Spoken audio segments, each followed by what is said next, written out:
শুধুমাত্র অবাধ, নিরপেক্ষ, সুষ্ঠু একটা নির্বাচন করুন। তার জন্য যা যা করা দরকার সেই কাজগুলো করুন। এবং নির্বাচন হলে আমরা যারা বড় কথা বলছি তাদের অনেককেই খুঁজে পাওয়া যাবে না। গত 50 বছরে কোনো ভালো মানুষ নির্বাচনে দাঁড়াতে পারে নাই। ভোলাতে মেজর হাফিজের বাবা একজন সবচেয়ে ভালো মানুষ বলে আমার জানা ছিল, তিনি কিন্তু নির্বাচনে প্রার্থী হতে পারেন নাই। এইরকম বাংলাদেশে ভালো মানুষরা কোনোদিন নির্বাচনে দাঁড়াতে পারেনি। অতএব সংস্কার করুন, নিজেকে আগে সংস্কার করতে হবে। আমরা কি একই রকমই তো আচরণ করছি?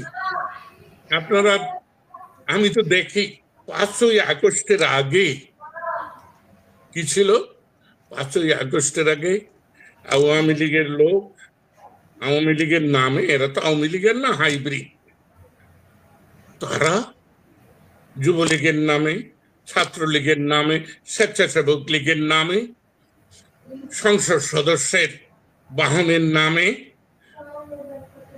লুটপাট, চাঁদাবাজি করত, ঠিকাদারদের কাছ থেকে জোরপূর্বক অর্থ আদায় করত, ব্যবসায়ীদের কাছ থেকে অর্থ আদায় করত।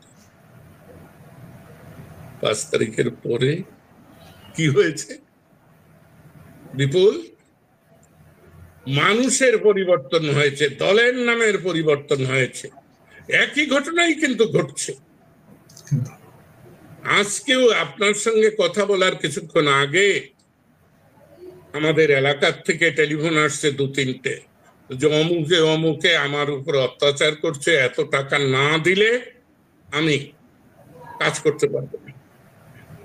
ঘন্টা দেড়েক আগে একটি ছেলে এসেছে যে নাকি ওয়াবদার, ওই বন্যা প্রতিরোধে নদীর পার বাঁধার ঠিকাদারি পেয়েছিল, এটা আওয়ামী লীগের আমলে পেয়েছিল, কিন্তু সে যথাযথ টেন্ডার দিয়ে পেয়েছিল। সে এসে বলে গেল যে না, আমি আর ওখানে কাজ করতে পারলাম না, আমি অমুক অমুক কে এই কাজগুলা বিক্রি নয় তাদেরকে দিয়ে চলে আসলাম, কারণ উপায় নাই, আমি যদি কাজ করতে যাই তাহলে আমি ধ্বংস হয়ে যাব। পরিস্থিতি কিন্তু শুধু আমাদের এলাকায় নয়, সারা বাংলাদেশে একই ঘটনা ঘটছে। আসলে কিন্তু যারা ঘটাচ্ছে তারাও কোনো দোষী না। এভাবেই আমরা চরিত্র গঠন করে দিয়েছি। আমরা যারা নেতৃত্বের দাবিদার, সে যে কোনো দল মত নির্বিশেষে, আমরা যারা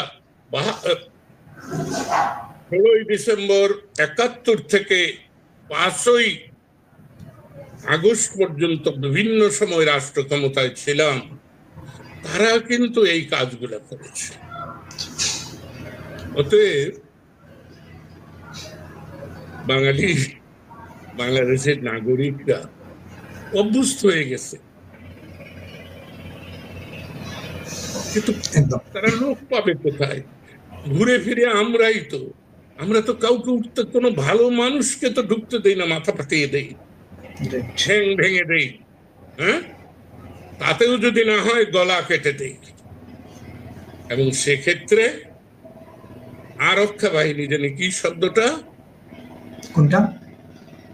আরক্ষা মানে পুলিশ, আইন শৃঙ্খলা রক্ষাকারী বাহিনী, জি, এই বাহিনীর সহযোগিতা ছাড়া কি দেশে অশান্তি তৈরি হতে পারে?